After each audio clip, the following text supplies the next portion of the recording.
بسم اللہ الرحمن الرحیم۔ ایک غریب آدمی بدو رات کے وقت وہ کہیں بیچارہ صبح سے چلا تھا، مدینے پہنچتے اسے رات ہو گئی۔ اس نے ڈرتے ہوئے نا خیمہ باہر لگا لیا، جہاں رات ہوئی نا آدھی رات ہو گئی، 1-2 بجے سمجھ لے پہنچا مدینے، تو اس نے باہر نے خیمہ لگا لیا۔ بیوی اس کی امید سے تھی، بچے کی ولادت کا وقت قریب آ گیا، بیمار ہو گئی، اس نے خیمہ لگایا۔ بیوی اندر ہے، حضرت عمر فاروق گشت پہ تھے رات کو، ساتھ ایک غلام تھا۔ حضرت عمر فاروق رضی اللہ تعالیٰ عنہ کہنے لگے وہ آگ جل رہی ہے تھوڑی سی، پتہ کرو کون ہے۔ تو آپ کا غلام پتہ کرنے گیا تو بدو نے ڈانٹ دیا، کہنے لگے جاؤ تمہیں کیوں بتاؤں۔ حضرت عمر خود گئے، کہنے لگے مسافر بھائی بتا تو صحیح۔ کہنے لگا جی چھوڑے، میں آپ کو کیوں بتاؤں میں کون ہوں، کیسے آیا ہوں۔ فرمایا خیمے کے اندر سے کراہنے کی آواز آتی، کوئی درد سے چیخ رہا ہے، بتا ہمیں بات کیا ہے۔ کہنے لگا جی میں فلاں بستی فلاں علاقے کا ایک غریب ہوں، امیر المومنین عمر فاروق سے ملنے آیا ہوں، اور رات ہو گئی ہے تو یہاں خیمہ لگایا ہے، صبح میں ان سے مل کے چلا جاؤں گا۔ تو رات کو تکلیف دینا پسند نہیں کیا، تو میری بیوی امید سے تھی، اب بچے کی ولادت کا وقت قریب ہے، پاس کوئی نہیں۔ حضرت عمر کہنے لگے تو ٹھہر میں ابھی آیا، چہرے پہ نقاب ہے، اسے بتایا نہیں میں ہی امیر المومنین۔ عمر دوڑے گئے، اپنی زوجہ سے کہنے لگے اگر تجھے بہت بڑا اجر مل رہا ہو تو حاصل کرے گی؟ کہا کروں گی۔ تو کہنے لگے چل پھر میرے ساتھ، بہت بڑا اجر ہے۔ ایک دوست کے ہاں ولادت کا وقت ہے، ضرورت کی چیزیں ساتھ لے لو۔ اس عورت نے تھوڑے دانے لے لیے، گھی لے لیا۔ حضرت عمر سے کہنے لگی لکڑیاں اکٹھی کر لے۔ امیر المومنین کونسلر کی بات نہیں بتا رہا، میں آپ کو ایم پی اے کی بات نہیں بتا رہا، اس کی بات بتا رہا ہوں جو 22 لاکھ مربع میل کا حکمران ہے، اس کی بات بتا رہا ہوں جس کے بارے میں میرے مصطفیٰ کریم صلی اللہ تعالیٰ علیہ وآلہ وسلم نے فرمایا میرا عمر تو وہ ہے کہ 950 سال حضرت جبریل بھی اس کی شان بیان کرے تو عظمت ختم نہیں ہوتی، اتنا بڑا شخص۔ حضرت عمر نے لکڑیاں اکٹھی کی، اینٹوں کا روڑے لے کے چولہا بنایا، پہنچ گئے۔ آپ کی زوجہ کہنے لگی یہ تھوڑے دانے ڈالنے، گھی ڈالنے اور ایک لکڑی لے کے اس کو ہلائیں، تیار کریں۔ خود زوجہ اندر چلی گئی، حضرت عمر بار پکانے لگے۔ وہ بدو کہتا ہے میں اس طرح کا ان کے ساتھ بہیو کرنے لگا جیسے وہ کسی چوکیدار کے ساتھ نہیں کرتا۔ میں نے سمجھا یہ عمر نے چوکیدار رکھے آنے جانے والے مہمانوں کا۔ میں کبھی پانی کا پیالہ مانگتا، کبھی کوئی بات، عمر دوڑے جاتے، کبھی پانی لاتے۔ او مسلمانوں، او میرے رسول کے غلاموں، یہاں اس دین کی بات کی جا رہی ہے جو دین حضرت عمر فاروق رضی اللہ تعالیٰ عنہ نے جس پر عمل کر کے دکھایا ہے، اس دین کی۔ یہ والا نظام ہم نے لانا تھا، یہ ہمیں بتایا گیا تھا کہ پاکستان میں یہ رنگ ہوگا، ایسا نہیں ہوگا کہ امیر بیمار ہو تو لندن میں علاج ہو، یورپ میں، اور غریب کا بچہ بھی پیدا ہو تو وہ ہسپتال کے دروازے پہ ہی پیدا ہو جائے۔ یہ اس والے پاکستان کی تصویر ہمیں نہیں دکھائی گئی کہ گندم امیر شہر کی ہوتی رہی خراب اور بچی کسی غریب کی فاقوں سے مر گئی۔ لیکن یاد رکھو، بس میری زبان پہ آیا ہے آج، مجھے کہہ لینے دو، امیر شہر سے لیں گے حساب پائی پائی کا، اور مجھے کہنے دو، ارادہ کرنے دو، امیر شہر سے لیں گے حساب پائی پائی کا۔ بس غریب شہر کے بچے تو جوان ہونے دو، ذرا ہمارے بچوں کو بڑا ہو لینے دو، ذرا انہیں اپنے دین کو سمجھ لینے دو، ہم ہمیں پوچھیں گے۔ اور اگر یہاں غریب نہ پوچھ سکے تو میرے نبی پاک نے فرمایا قیامت والے دن غریب ہی طاقتور ہوں گے، وہ دن ہوگا ہی غریبوں کا، یہ تمہیں پوچھیں گے۔ ہوٹل میں نا ایک بابا جی برتن مانجتے تھے، بوڑھے آدمی تھے، 70 سال کے قریب عمر تھی۔ ان کا ایک بیٹا تھا، ایک بہو تھی، ایک پوتا تھا، لیکن وہ بیچارے بیٹا بیمار رہتا تھا تو لہذا وہ خود مزدوری کرتے تھے۔ کہتے ہیں ایک دن وہ بابا جی میرے پاس آئے، کہنے لگے میم صاحبہ 2-4 دن کی چھٹی چاہیے۔ تو میں نے کہا خیریت ہے؟ کہنے لگے میڈم میرا بیٹا فوت ہو گیا۔ بیٹا، آپ کو پتہ ہے باپ کا جنازہ پڑھنا آسان ہے، بیٹے کا جنازہ اٹھانا بڑا مشکل کام۔ کہتی ہے میں کچھ لکھ رہی تھی، میرے ہاتھ سے قلم گر گیا، میں نے خود گاڑی بھیجی، بابا جی گاؤں چلے گئے جہاں وہ رہتے تھے۔ کہتی 2-3 دن کے بعد میں اور میرا شوہر گئے تو رستے میں ہم باتیں کر رہے تھے کہ کیا تعزیت کریں گے، ایک ہی بیٹا تھا، کوئی رشتہ دار بھی نہیں، تو اس کی تو کائنات اجڑ گئی، کن لفظوں سے اسے تعزیت کیا کہیں گے۔ کہتے جب ہم گئے تو وہ ٹوٹی ہوئی چٹائی پہ بیٹھا تھا، کچھ لوگ قریب تھے. ہم نے جا کے کہا بابا آپ مسلمان ہیں, ہم آپ کو کیا نصیحت کریں. ایک ہی بیٹا تھا کہ کس طرح کر کے ہم آپ کو تسلی دیں. تو کہتے ہیں اس نے آنکھیں کھولی, بوڑھی آنکھوں میں ایمان کی روشنی. کہنے لگا بی بی کیا تعزیت کی بات کرتی ہو, میں نے کوئی پیسے جمع کرا کے بیٹا لیا تھا, خدا نے فضل سے دیا تھا, عدل سے لے گیا ہے. میں اپنے رب کے فیصلے میں بڑا راضی ہوں. اللہ اکبر. وہ خاتون کہتی ہے کہ وہ بابا جی سے میں نے کہا کہ چلو آپ 1 مہینے کی چھٹی کر لے. تو کہنے لگا نہیں میڈم میں مسلمان ہوں, مفت کی روٹی نہیں کھاتا, مزدوری کر کے کھاتا ہوں, میں انشاءاللہ 2-3 دن کے بعد کام پہ آ جاؤں گا. کہتے ہیں وہ چند دنوں کے بعد آ گیا. اللہ کی قدرت کے ابھی 2-3 ماہ گزرے تھے, پھر آیا. میڈم چھٹی چاہیے کچھ دنوں کی. میں نے کہا خیریت ہے. کہنے لگے وہ میری بہو بھی ہارٹ اٹیک سے فوت ہو گئی. کہتے اب میں بھی تڑپ گئی ہوں اور عیسائی ہو کہ میری آنکھوں میں آنسو آ گئے. میں نے کہا گھر کا دروازہ بند ہو گیا, اب یہ بیچارہ کیا کرے گا. وہ اپنے شوہر کے غم میں ہارٹ اٹیک سے فوت ہو گئی. کہتے ہم پھر 2-3 دن کے بعد تعزیت کے لیے گئے.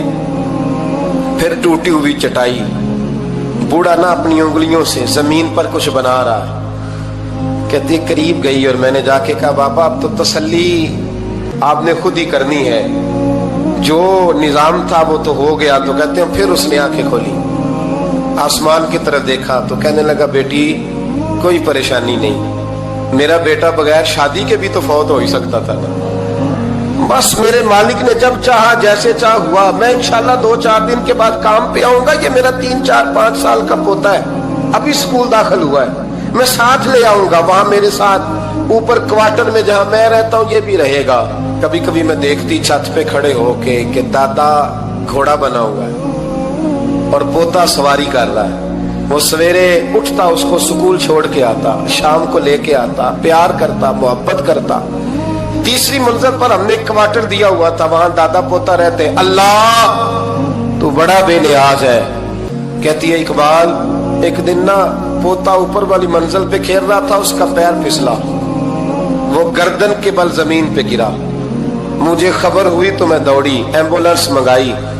خون سے لتھڑے ہوئے اس بچے کو دادے نے اپنی گود میں رکھا. اور جب ہم ہسپتال کی طرف گئے تو ہاسپٹل بعد میں آیا, جناب اسرائیل پہلے آ گئے اور کہتے ہیں وہ گود میں دم توڑ گیا. پھر دادے نے اسے اپنے ہاتھوں سے غسل دیا, پھر اس نے اپنے بوڑھے ہاتھوں سے قبر کھودی اور پھر مٹی ڈال کے کہنے لگا انا للہ و انا الیہ راجعون. جے سونا ہی میرے دکھ وچ راضی, جے سونا ہی میرے دکھ وچ راضی. پھر سکھ نو چلے ڈاواں. کہتے ہیں وہ مٹی ڈالی اس نے, اور جب وہ واپس پلٹا تو میں بازو سے تھام کے ہوٹل قریب لائی اور میں نے اس کے قریب کہا کہ بابا تو ٹوٹ گیا ہے, تو بکھر گیا ہے. تو کہتے ہیں یوں اس نے ہاتھ رکھے اور یوں آنسو چھٹک دیے. کہنے لگا میڈم کیوں میرے اندر کوئی عقیدہ نہیں, میں کوئی لوارث ہوں, میرا کوئی رب نہیں, میں کیوں پریشان رہوں گا, میں تو پکا ہوا پھل ہوں. تھوڑے دن گزرے کے قبر میں جاؤں گا, اور جب جنت میں جاؤں گا تو اللہ میری بیٹے سے بھی ملاقات کرائے گا, میرے پوتے سے بھی ملاقات کرائے گا, میرا رب ساری ملاقاتیں کرا دے گا. میں اپنے اللہ کی رضا میں بڑا راضی ہوں. وہ خاتون کہتی ہے میرا اور میرے شوہر کا کلیجہ پھٹنے لگا. میں نے کہا بابا یہ جذبہ کہاں سے ملتا ہے, یہ سکون کہاں سے آتا ہے, یہ کیفیت کیسے ملتی ہے. مجھے کہنے لگا تو نے لینی ہے. میں نے کہا تو کہنے لگا تو بھی گنبد خضرا والے نبی کا کلمہ پڑھ جا, اللہ تجھے سکون عطا کرے. حضرت عمر فاروق رضی اللہ تعالی عنہ. حضرت عمر معمولی شخص نہیں, معمولی آدمی نہیں. کچھ لوگ صدیوں کے بعد پیدا ہوتے ہیں اور کچھ لوگ ایسے ہوتے ہیں جو ایک ہی بار پیدا ہوتے ہیں, ان جیسا دوسرا پیدا ہوتا ہی نہیں, دوسرا ان طرح کا پیدا ہوتا ہی. حضرت عمر رضی اللہ تعالیٰ عنہ جیسی شخصیات پیدا ہی نہیں ہوتی دوبارہ. سارے صحابہ در رسالت مآب پہ خود آئے. یہ وہ عظیم شخص ہے جسے اللہ کے محبوب نے اللہ سے مانگ کے لیا, کہا اے اللہ یہ مجھے دے دے. اللہ سے مانگ کے لیا ہے. اس لیے صوفیاء کہتے ہیں کچھ مرید ہوتے ہیں کچھ مراد ہوتے ہیں.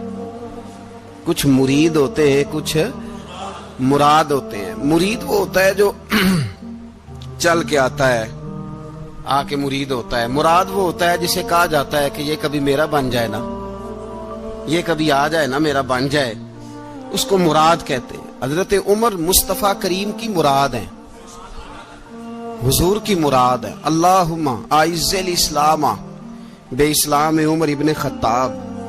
اے اللہ اسلام کو عزت دے دے, میرے عمر کو کلمہ پڑھنے کی توفیق عطا فرما دے. اور کیسے دعا مانگی؟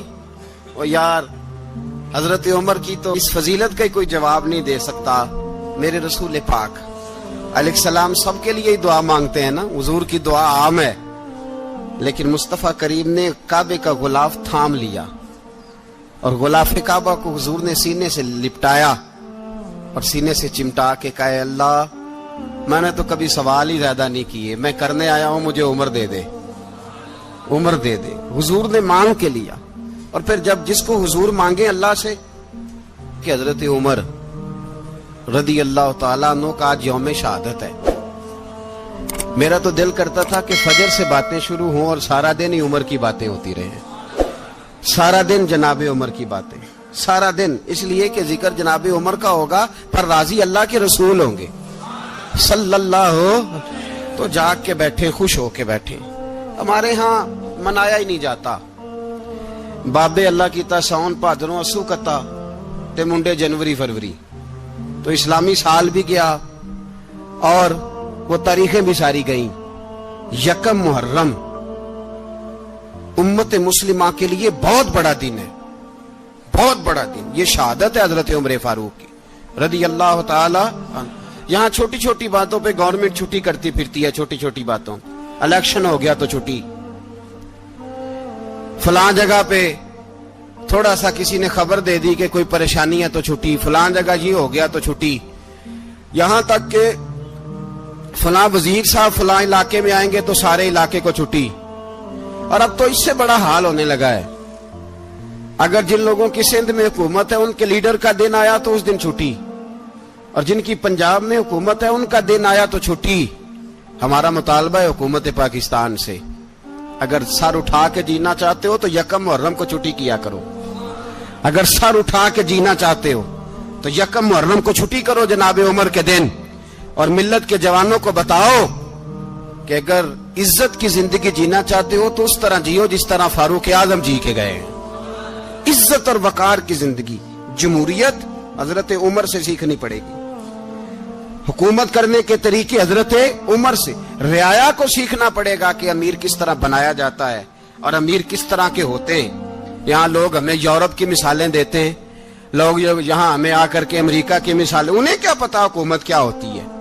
وہ کہتے ہیں جی وہ سائیکل پہ جاتا ہے ان کا حکمران. میں نے کہا وہ سائیکل پہ جاتا ہے؟ میرے عمر فاروق مدینے سے مکے گئے تھے تو پیدل ہی حج کرنے چلے گئے, پیدل ہی. اور جناب عمر فاروق رضی اللہ تعالیٰ عنہ عید کی نماز پڑھانے گئے, عید کی نماز عمر خطبہ عید دینے گئے.